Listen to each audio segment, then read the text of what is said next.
Historical study differs from a great many other things, say the whole realm of social sciences, for two reasons.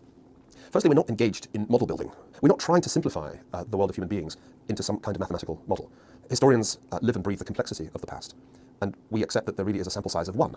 There's only one human history, and we can't rerun it in any laboratory, so we can't be engaged in a scientific endeavor. The second thing that history does is that it encourages that minority of human beings who are alive, I think it's only 7% of all the human beings who ever lived who are alive right now, to understand what the other 93% experienced in their time.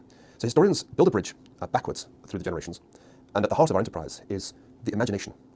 One has to imagine what it was to be in another time, in another predicament. And that act of imagination is at the heart of the historical process. The great philosopher R.G. Collingwood said that we're engaged in reconstructing past thought on the basis of those remnants that other civilizations leave behind, the letters, the documents. That's really what history is. So this combination of understanding complexity and reimagining past life seems to me to be a tremendously valuable combination of skills. Reliable, more reliable in my view than more formal forms of social science, as a way of understanding the futures, plural. Because there's no such thing as the future singular. There are just multiple futures. We all collectively get to choose, or at least we try to choose. And it's the combination of our decisions that produces the one future that happens. I've become more and more convinced with every passing year that as an historian, I'm in a stronger position to imagine plausible futures than somebody who's trained in another discipline. Apart from anything else, knowing at least some of what happened to the last, the dead 93% of humanity, just gives me more scenarios to draw from.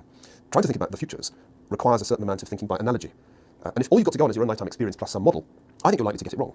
Whereas with historical understanding of past scenarios, you're probably going to be better at visualizing futures than the competition. And that, I think, is an extremely powerful argument for the study of history, not just by people who want to be professional historians, but also by people who want to be good citizens, good decision makers, good scenario builders.